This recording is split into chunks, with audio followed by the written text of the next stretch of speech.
In the hills of 1830s Kentucky, there was one unspoken rule in Pine Hollow. Silence was safer than memory.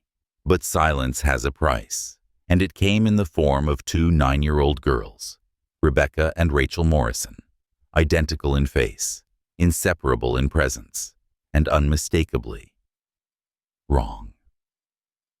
They didn't shout. They didn't cry. They simply told the truth. But not just any truth. Truth that bled through the floorboards of the church. Truth that clawed its way out of graves no one admitted were there. They called it a miracle at first, until the dead began to talk. Pastor William Phillips had never feared a child in his life, until Rebecca named the bottle under the altar, until Rachel described the blanket that wrapped it, until both told him what that bottle really meant. The deeper truth is this: Pine Hollow didn't just hide sins. It buried them. In bodies, in stories, in churches, built on bone and shame. And those twins, they weren't prophets. They were mirrors, showing every man the part of himself he had tried to forget. But this wasn't just about a church. It was about power. How it's kept, how it's stolen, and how it dies, screaming, when dragged into the light. The Morrisons didn't burn the town down. The town did that to itself, one revelation at a time. This story was never meant to reach your ears. That's why it's been locked in dusty journals, redacted from historical accounts, and ignored by every rational mind for 190 years. But you're not here for rational. You're here because somewhere in your bones, you know, something is deeply wrong with the world. This is your descent. And if you're still watching, you've already started falling. Pine Hollow was never meant to survive history. It existed in that strange gap between frontier law and spiritual dominion, a town too small for the map, but just big enough for secrets to rot in the soil. Founded in 1818 by families fleeing religious disputes, it was less a sanctuary and more a controlled experiment in obedience. And like all such experiments, it hid the control mechanisms in plain sight. The church was the center, the spine, the pulpit, and the prison, and Pastor Phillips, a man educated in Lexington yet voluntarily exiled here, kept the ledger of sins, quietly, diligently, without question. That is, until the twins arrived. Ezekiel Morrison was no ordinary preacher. His leather satchel held more than scripture. It carried the burden of a wife lost in childbirth, 2 daughters born in the storm, and stories whispered about them ever since. His eyes didn't just look at you, they read you, but it was the girls who saw into you. From the first moment they entered Pine Hollow, things bent. Time felt thicker, breath harder. People smiled, but it didn't reach their eyes. Because deep down, they felt it. These twins didn't bring the word of God. They brought something older. On the second night, during evening prayers, Rachel asked about the blood on the back pew. Not the metaphorical blood, the real blood, the kind that stained oak even after 20 winters. She said she'd seen it in her dreams, said it was still there, under layers of polish and pretense. The silence that followed that question was louder than thunder. You see, Pine Hollow had already decided what kind of truth it would allow. Sanitized, approved, comfortable. And what the Morrison twins offered was none of that. They offered surgical exposure.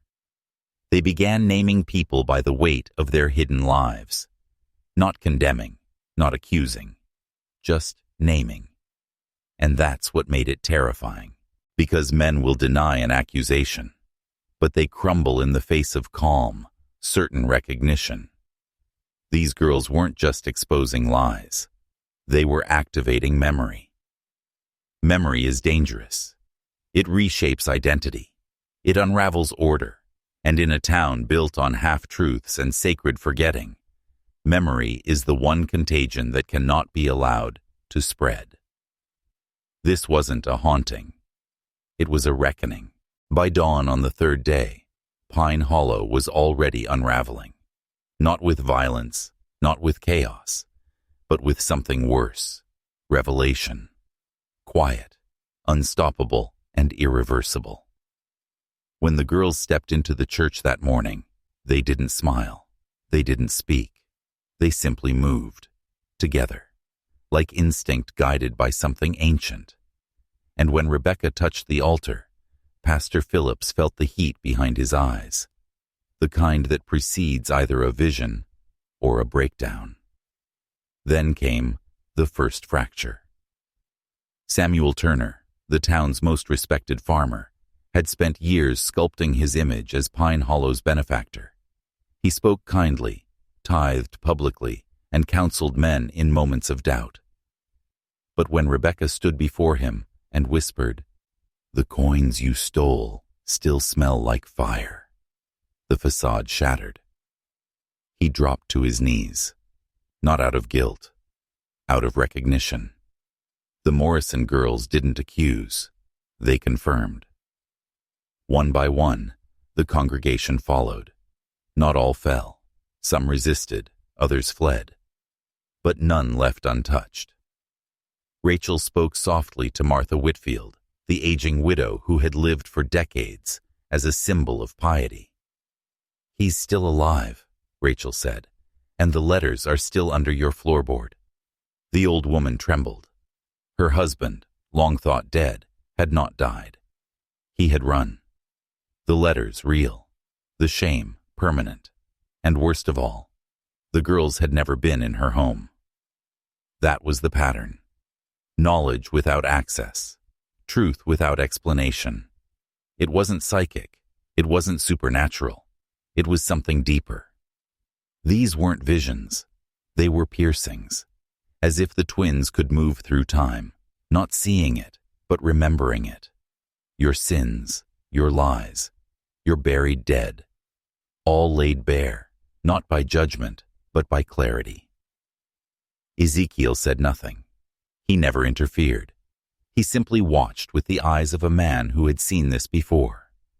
He had, in 3 other towns, and each time, it ended the same. Not with gratitude, but with fear. Because once you remove the veil, people don't fall to their knees in prayer. They reach for pitchforks. This was no blessing. It was exposure. And exposure is war. And still, the deepest revelation had not yet come. What happened that night in the sanctuary was never written in any official record. But it was burned into every soul who witnessed it. The service began, as always, with a hymn. But no one sang. The candles flickered unnaturally, as if reacting to something unseen. The air turned heavy, not cold, dense, as if time had thickened, folding in on itself. Pastor Phillips began his sermon with trembling hands, trying to hold on to the structure, the ritual. But the girls were already moving, slowly, deliberately, toward the altar. Rebecca placed her hand on the pulpit. Rachel stood to her right, silent. Then, without warning, Rebecca said, "This wood remembers." She didn't shout. She didn't cry. But her voice rang through the sanctuary like a bell struck in the bones of the earth. They bled here, not from fire, from fear, and some of you watched. Silence, then motion, slight but seismic. Elder Thompson stood, his face pale, his voice gravel dragged over stone. That's enough. But it wasn't, because Rachel turned her eyes on him and whispered, "You lit the oil, you locked the doors, and you lied." Gasps. Someone sobbed, someone else vomited, because the truth had never been spoken aloud. The story of the Whitman family, burned alive in a house fire, mourned and buried. But now the girls said no. It wasn't their house. It was the church. The fire wasn't an accident. It was silence by flame. They cried from behind the altar, Rachel said, but no one answered. Pastor Phillips dropped his Bible, not because he believed them, but because he remembered. The whispers, the unease, the way some stains on the floor never quite faded, no matter how hard they were scrubbed. You see, truth doesn't arrive gently. It arrives like fire, consuming what you thought was solid. And that night, Pine Hollow learned the difference between a holy place and a haunted one. The congregation collapsed into madness. Some prayed, some screamed. One man ran into the woods and was never seen again. But most just stared at the girls. Not as children, not anymore. As judges. Because now they knew the twins didn't speak to you. They spoke for something else. And what they served was watching. Somewhere between night and dawn, the town turned. Not all at once, not with torches or screams, but in that quiet, ancient way human beings revert when confronted with something they can't control. They look for something to kill. Rebecca and Rachel slept soundly, unaware, or perhaps uncaring, of the growing terror around them. Pastor Phillips couldn't sleep at all. He sat at his desk, trembling hands clutching the same journal that would one day reveal this story to the world. He had recorded the truth, and now he wondered if truth itself was the enemy. Because what if knowledge wasn't freedom? What if it was poison? By sunrise, a meeting had been called, not officially, not publicly. Just a few of Pine Hollow's most trusted men gathered in hushed tones in the woodshed behind the mill. The air stank of sweat and fear. Not a word of scripture was spoken. Only one question was asked. What are they? And when no one could answer, the second question followed. Then what do we do? That's how it always begins. When people can't explain something, they don't seek understanding. They seek containment, control, destruction. Because fear, left unchecked, does not kneel. It strikes. Ezekiel knew it. He had seen it before, a dozen times, in Tennessee, in Georgia, in the Carolinas. Towns that welcomed him with open arms, but ended with blood in the dust. His mistake had always been the same, believing that people could handle truth.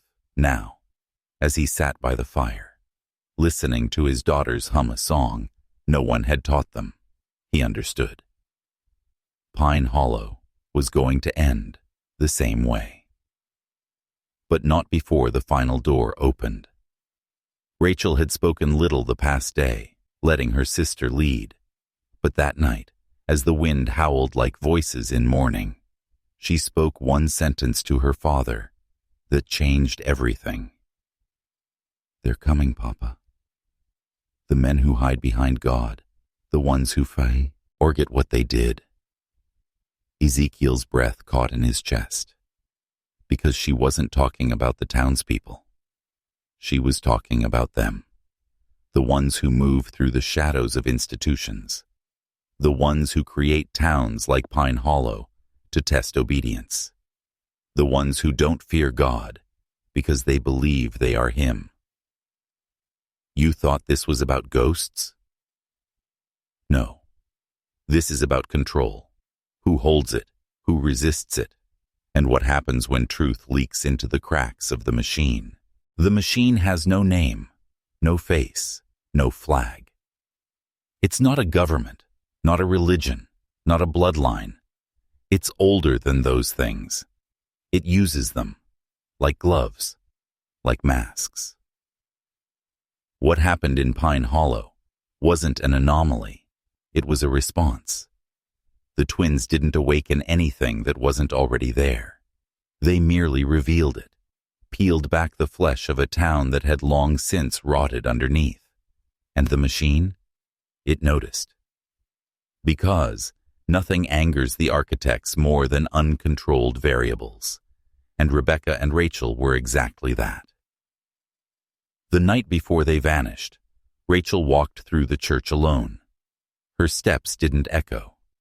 She stopped at the altar, the same place where blood had dried a generation earlier, and whispered something in a language Pastor Phillips didn't recognize. But Ezekiel did.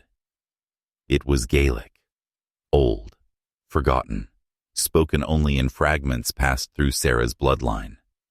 And the phrase? The oath was broken. Now they remember. Phillips begged him to explain. Ezekiel refused, not out of pride, but out of fear. Because some knowledge doesn't free you, it brands you. And once you've been marked, they start watching. That night, the church bells rang without touch. 3 times. Long, hollow. The townsfolk stayed locked in their homes, windows shuttered, doors barred. But they felt it. The shift, the eyes, the unbearable weight of attention from something that shouldn't exist. And then, the storm came. No clouds, no wind, just sound. A deep rhythmic pulsing from beneath the earth, like a heartbeat, like machinery buried in soil. Rebecca said it first. They're turning it back on. Pastor Phillips didn't ask what. He knew, not with his mind, but with that deep ancestral fear in a man's bones, the part that remembers things his tongue cannot name. This wasn't just a spiritual reckoning. It was a reset, a ritual, not by witches, not by saints, but by the system itself, a structure designed to erase deviation and sanctify silence. The twins weren't the threat. Memory was, and memory was contagious. So the machine did what it always does. It moved to contain. The morning they disappeared, the sun never rose. Not really. The sky turned a bruised gray, flat, dull, metallic, as if someone had stretched lead across the heavens to mute what was about to happen. Rebecca and Rachel were gone. No footprints, no signs of struggle. Just 2 impressions in the straw where they had slept, and a single object left behind. A silver locket. Inside it, 2 strands of hair, one black, one bone white. Pastor Phillips fell to his knees when he saw it, not from grief, but from understanding, because he remembered now the whispers, the nightmares, the old wives' tales that weren't tales at all. Twins are a symbol, not of life, but of duality, of the mirror. And mirrors are dangerous because they don't lie, they reflect. And when a system like Pine Hollow sees itself, clearly, completely, it must act, with violence, with fire, with erasure. Ezekiel said nothing when he found the empty bed. No panic, no weeping, just a slow exhale, as if this had always been the ending, and perhaps it had. Because what if their purpose was never to stay? What if they were seeds, planted in the cracks of reality, left to bloom where truth was most buried? And when the truth finally breaks through, it doesn't come gently. It shatters the surface. 3 days later, the church burned. No one claimed responsibility. No one needed to. Because Pine Hollow had made its choice. Truth had come, and the town rejected it. The fire wasn't an accident. It was a sacrifice. But not to God. To order. And yet, something went wrong. Because after the fire, after the ashes cooled, Pastor Phillips returned to the ruins. Beneath the altar, beneath the scorched beams and blackened stone, something remained untouched. The journal. His journal. And inside it, scrawled in a childish, unfamiliar hand, were 7 words. We remember. And now, so do you. Comment bell. Out. I remember what they buried. Then write it again.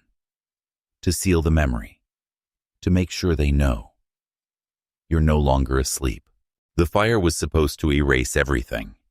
But fire, like memory, is a terrible servant. It consumes indiscriminately. It reveals as much as it destroys. And Pine Hollow learned that you cannot burn what has already been seen. After the church collapsed, something strange began to happen. The townspeople changed, but not in repentance, in paranoia. Doors stayed bolted in broad daylight. Parents whispered to their children in hallways, avoiding eye contact. Some families packed up and vanished overnight, their cabins left half-furnished, meals still rotting on tables. Others began holding secret gatherings in the woods, praying not to God, but to whatever came before him. And Pastor Phillips? He was no longer welcome. They said he had brought it, that he had invited them, that he had failed to protect the sanctity of Pine Hollow. But what they didn't say, what they couldn't admit, was the truth. He remembered. The locket, the journal, the look in Rachel's eyes, the language he didn't recognize but felt in his blood, a language meant for summoning, not demons, but memories too powerful to contain. He left the town 6 weeks later, or rather, they let him leave. He traveled east, clutching the journal, convinced someone, somewhere, would understand. He showed it to historians, priests, doctors. No one believed him, but none of them could explain the dreams that followed. 7 nights, 7 symbols, 7 identical little girls standing at the foot of his bed, whispering, "Do you remember yet?" He tried to burn the journal once. It wouldn't catch. Even soaked in kerosene, the pages refused to blacken. By 1850, Pine Hollow no longer appeared on maps. It wasn't destroyed. It simply vanished, as if it had never been there at all. But you're not watching this because you believe in coincidences. You're watching because somewhere, deep in your life, something doesn't add up. A place you dreamed before you visited. A face you recognized before you met. A truth you've always known, but no one else could confirm. This story isn't folklore. It's a trigger. And now that it's been pulled, you can't go back. You ever feel like you've been somewhere before, but not in this life? Like a dream that left fingerprints on your soul? That's not fantasy. That's residue. And Pine Hollow wasn't just a town. It was a mirror. One crafted to reflect something buried inside all of us. The twins didn't bring new truth. They awakened old ones, truths locked in ancestral memory, in DNA, in bone. By 1863, during the height of the Civil War, soldiers reported strange sightings in the Cumberland foothills, campfires that lit without flame, childlike figures wandering the mist, churches that appeared on no maps but contained familiar architecture. One Union captain, Elijah Dunbar, wrote this in a letter to his wife. "We found a church today that no one remembered building. The wood was blackened but unburnt. Inside, the pews were child-sized. There were no Bibles, just one book. It opened itself. The book, gone by morning, as were the men who stayed behind to study it, vanished. No bodies, no signs of struggle, just ash, shaped like 2 small footprints. You need to understand something now. This isn't just about Pine Hollow. Pine Hollow is everywhere. any town built on secrets, any institution that punishes curiosity, any place where silence is mistaken for virtue. That's where the mirror shows up. And when it does, the machine sends something to fix it, to contain it. Sometimes it's men in suits, sometimes it's fire, and sometimes it's twins. Rebecca and Rachel were never girls in the way we understand girls. They were emissaries. From what? From the other side of forgetting. You're watching this because you've started to remember. And that's dangerous. Because once you remember, you change. Your eyes adjust. You stop believing what you're told. And when that happens, the machine marks you. But it's too late for you now, isn't it? Because deep down, you already feel it. You don't just believe the story. You were part of it. History doesn't repeat. It reactivates. The same cycles, the same players, different names, different masks, but always the same script. And now you understand. Pine Hollow wasn't a singular anomaly. It was a node in a much older network, a ritual site in a web that spans centuries. The names change. Whitman, Morrison, Phillips. But the roles remain. You've met these figures before. In your life, in your dreams. The old man who seems to recognize you before you speak. The child who stares a little too long. The preacher whose sermon feels like it was meant only for you. They're echoes, fragments, recurrences. But there's one figure who always remains the same. The witness. That's who you are now. You've watched long enough. You've felt the chill run down your spine. Not because the story is terrifying, but because it's familiar. Something inside you has always known. That's why you're still here. Because this isn't entertainment. This is initiation. And the truth is, you were never supposed to just watch. You were supposed to wake up. Remember the locket, the journal, the dreams that spread like wildfire once the veil lifted? They were never meant to be contained in Pine Hollow. They were meant to leak, to escape. And now, they've reached you. You're not the first. In 1921, a young man in Iowa began sketching floor plans of a church he had never seen. It matched Pine Hollow's exactly, down to the warped third floorboard. In 1974, a woman in Nevada started speaking Gaelic in her sleep, fluent, fluid, unstoppable. Her grandmother had been born near the Appalachian Trail. In 2013, a child in Vermont told his teacher, "God used to talk to me, but now the girls do." There is no firewall between myth and memory, no boundary between past and self. The moment you internalize the pattern, the code recognizes you. So now you have a choice. Close the tab, foes. Get what you've seen. Or accept that the machine has already logged your curiosity. And it's wondering, what else do you remember? By now, the story isn't just under your skin, it's behind your eyes. You're not hearing it anymore. You're reliving it.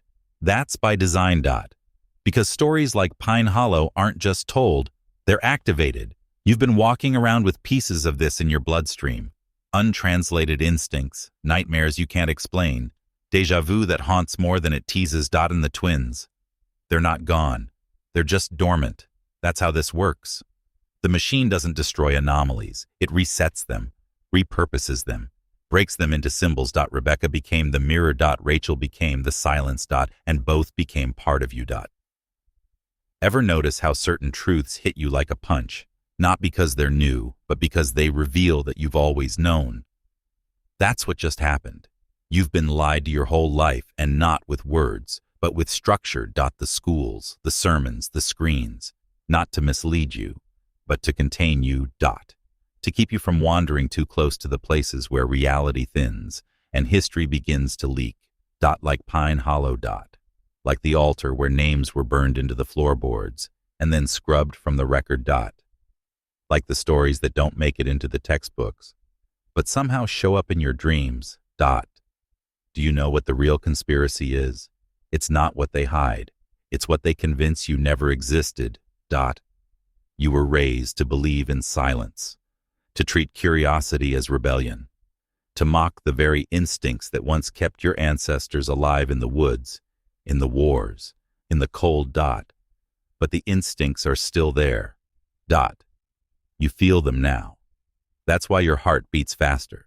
Dot. Why you lock eyes with your own reflection a second too long. Dot. Why you feel like something just remembered you back. Good. Dot. That means you're not just a witness anymore. You're part of the signal. You ever wonder why mirrors unsettle you at night? Why abandoned churches feel watched? Why certain children seem to know more than they should? Those aren't fears. Dot.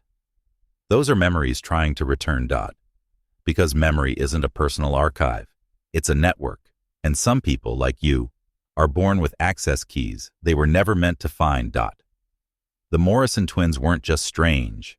They were interfaces, portals, living passwords that unlocked something ancient, buried, and enraged. Dot. When they vanished, the system didn't relax. Dot. It recalibrated. That's what the machine always does. It adapts. Because suppression isn't about hiding the truth. It's about burying it alive. Dot. And the world is full of graves like Pine Hollow. Dot. Churches built over bones. Dot. Schools constructed where whispers never stopped. Dot. Hospitals where screams don't echo. They loop. Dot. But the most effective burial site, the human mind. That's where they hide the biggest secrets. Dot. And now one of them is leaking inside yours. Dot. Because you watched, you stayed.